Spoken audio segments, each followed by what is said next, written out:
మీ business ను develop చేసుకోవాలి అనుకుంటున్నారా? మీ పరపతిని పెంచుకోవాలి అనుకుంటున్నారా? అయితే ఓకే టీవీ ద్వారా L band, Aston band ad, scrolling ad, ad with voice overs, logo bug, video ads ద్వారా మీ యాడ్స్ ను పబ్లిష్ చేసుకోండి. సంప్రదించవలసిన ఫోన్ నెంబర్ 8520917933. గతేడాది చివరిలో జరిగిన తెలంగాణ అసెంబ్లీ ఎన్నికల్లో ఆందోళన నియోజకవర్గం నుంచి బీజేపీ తరపున పోటీ చేసి బాబు మోహన్ ఓడిపోయారు. ఇటీవల కాలంలో ఆ పార్టీకి రిజైన్ చేశారు. ఏ పార్టీలో చేరేది త్వరలోనే తన నిర్ణయం వెలువరిస్తానని పేర్కొన్న బాబు మోహన్ తాజాగా ప్రజాశాంతి పార్టీ కండువా కప్పుకున్నారు. టాలీవుడ్ యాక్టర్, మాజీ మంత్రి బాబు మోహన్ ప్రజాశాంతి పార్టీలో చేరారు. ఆయనకు కండువా కప్పి కేఏ పాల్ పార్టీలోకి ఆహ్వానించారు. గత ఎన్నికల్లో బీజేపీ అభ్యర్థిగా ఆందోళన నుంచి బరిలోకి దిగారు బాబు మోహన్. అయితే ఆయన కేవలం 5,524 ఓట్లు సాధించి 3వ స్థానంలో నిలిచారు. అక్కడ కాంగ్రెస్ అభ్యర్థి దామోదర రాజనరసింహ విజయం సాధించారు. గత ఎన్నికల సమయంలో బాబు మోహన్ బీజేపీ అభ్యర్థిగా ఉన్నప్పటికీ ఆయన తనయుడు ఉదయ్ భాస్కర్ అదే సమయంలో బీఆర్ఎస్ కండువా కప్పుకొని కారు గుర్తుకి ఓటేయాలని ప్రచారం చేయడం గమనార్హం. ఇక ఇటీవల కాలంలో బీజేపీపై తీవ్ర విమర్శలు చేస్తున్న బాబు మోహన్ ఆ పార్టీకి ఫిబ్రవరి 7న గుడ్ బై చెప్పారు. వరంగల్ లోక్సభ సీటు ఇవ్వమని తేల్చి చెప్పడంతో ఆయన కమలం పార్టీని వీడారని ప్రచారం జరిగింది. కాగా బీజేపీ వీడిన సమయంలో ఏ పార్టీలో చేరేది త్వరలోనే చెబుతానన్నారు. కానీ ఊహించని రీతిలో ఆయన ప్రజాశాంతి పార్టీలో చేరడం పలువురిని విస్మయానికి గురిచేసింది. కాగా బాబు మోహన్ ప్రజాశాంతి పార్టీ తరపున వరంగల్ లోక్సభ స్థానం నుంచి పోటీ చేయనున్నట్లు సమాచారం. బాబు మోహన్ గారిని ప్రజాశాంతి పార్టీలోకి ఆహ్వానిస్తున్నాం. అంతేకాకుండా ఈరోజే బాబు మోహన్ గారిని ఆయన పుట్టినూరైన వరంగల్ నుండి ప్రజాశాంతి పార్టీ తరపుని ఎంపీ అభ్యర్థిగా అనౌన్స్ చేస్తున్నాం.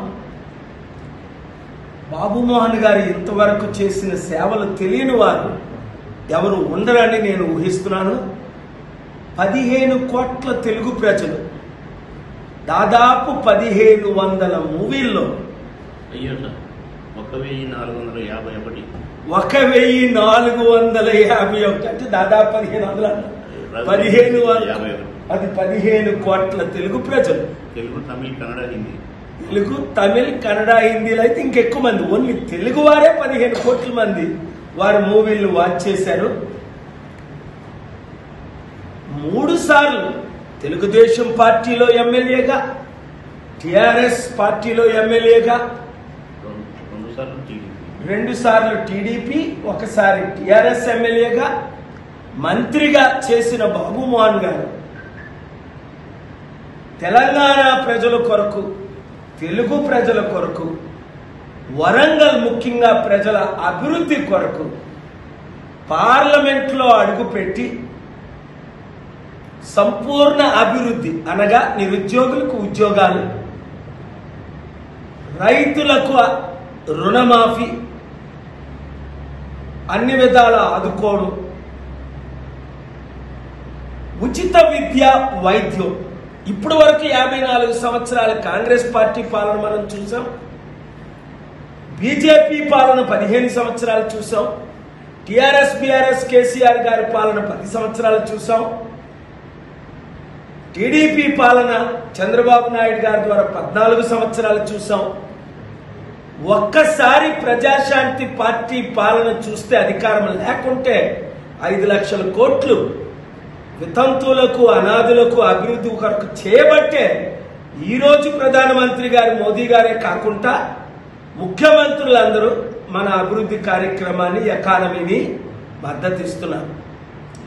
అందుకని బాబు మోహన్ గారు ప్రజల కొరకు రిమైనింగ్ సంవత్సరాలు ప్రజల కొరకు సేవ చేయడం కొరకు బీజేపీ పార్టీకి, ఈరోజే మోదీ గారు వచ్చారు, బీజేపీ పార్టీకి ఒక రిటర్న్ గిఫ్ట్గా తెలంగాణలో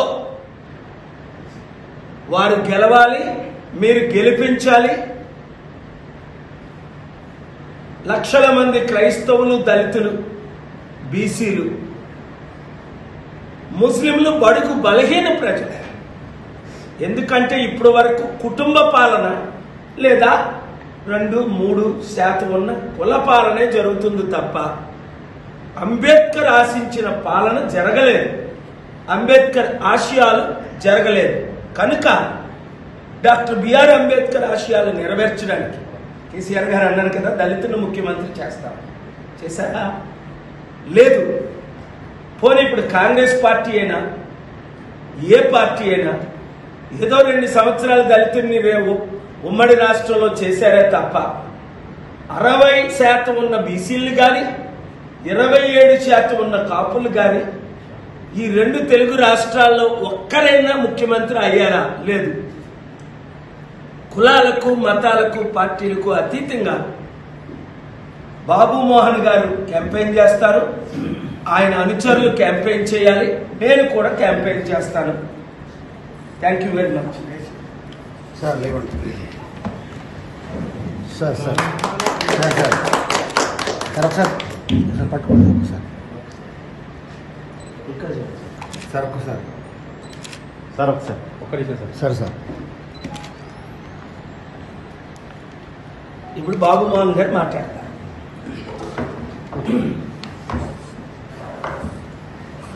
దాడి వేసి మాట్లాడతారంటే